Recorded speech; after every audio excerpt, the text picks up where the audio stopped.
As we've already heard, Lilly's interest in astrology began during his time working for Gilbert Wright, whose first wife Marjorie had enjoyed visiting various healers and fortune tellers, such as the London physician and astrologer Simon Forman.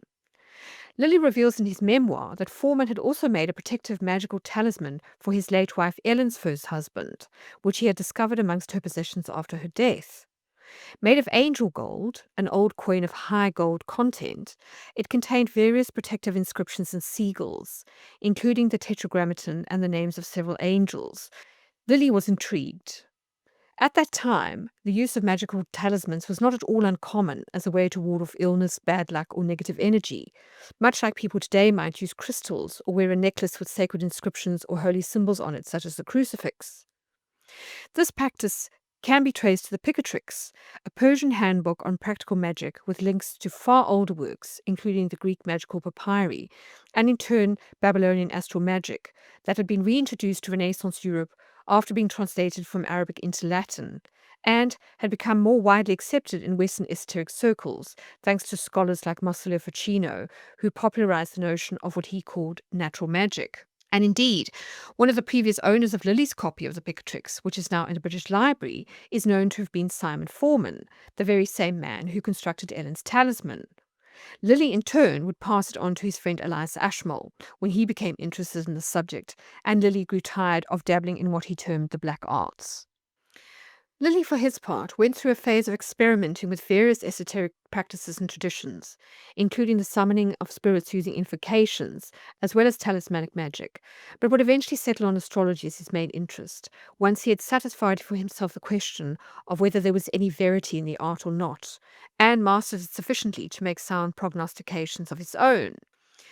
He first began to take a serious interest in astrology in 1632, when he was introduced via a clergyman to John Evans, who was said to be an excellent wise man and studied in the black art. Evans, a Welshman by birth, had formerly been a clergyman in Staffordshire, but had been forced to flee to London when his occult activities attracted the attention of the church authorities. While Evans taught Lilly the rudiments of astrology, Lilly soon developed a low opinion of his tutor.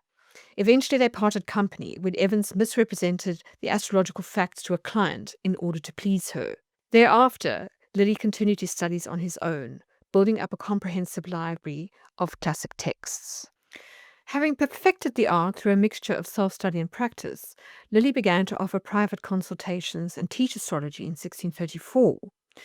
At that time, he was also experimenting with various other forms of occultism.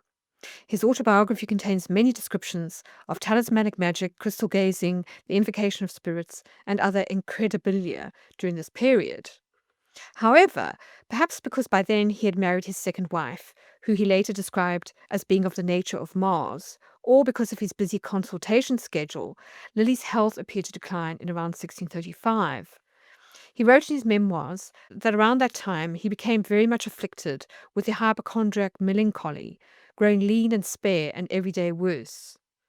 Suffering from what appears to be burnout, he decided to leave London and rented a house at Hersham near Esher in Surrey in May of 1636, where he lived quietly until his health had been restored. Some historians have hinted that this decline in Lilly's health may have had something to do with his magical studies, emphasizing that Lilly reported burning his magical textbooks not long after leaving London. However, depression among serious students was not an altogether unfamiliar phenomenon. Several centuries before, Marsilio Ficino had written about the effects of Saturn on scholars and intellectuals. Before the discovery of Uranus in 1781, Saturn was considered to be the planet situated furthest from the Earth, and therefore the most removed from everyday embodied life. As such, astrologers like Ficino believed that individuals with an excess of Saturn in their charts, or those who chose to lead a life of solitude and serious study, such as a monk, could lead to melancholy, a condition often associated with depression and a sense of isolation.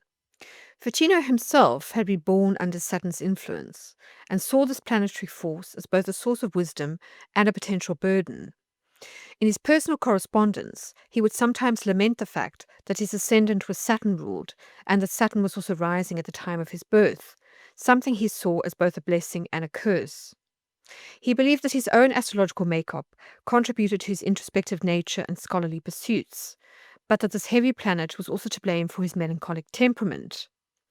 In his work, 3 Books on Life, Ficino explored ways to counteract the negative effects of Saturn, recommending practices associated with the benefics, such as engaging with music, surrounding oneself with beauty, and even specific dietary choices to help offset the potential downsides of living predominantly under the influence of the greater malefic. He viewed melancholy as a double edged sword. While it could foster profound insight, it also carried the risk of emotional distress. This idea of scholars struggling with melancholy has persisted through the centuries, with many thinkers and artists identifying with Saturn or the melancholic temperament as both a source of creativity and wisdom and a challenge to overcome psychologically. Given Lilly's diligence, it is entirely possible that he had come across Ficino's work, and so for similar reasons had opted to make a personal change in a bid to counteract the negative effects of his natal Saturn in Scorpio. And certainly, if we look at his transits for that year, we see that he was experiencing several difficult transits involving Saturn, including a conjunction of Neptune on his natal Saturn in the eighth house, as well as transiting Saturn, which was making a conjunction to his natal moon in Capricorn, a debilitated position which can, under challenging circumstances, lead to feelings of pessimism and depression, or what Lilly would have called melancholy.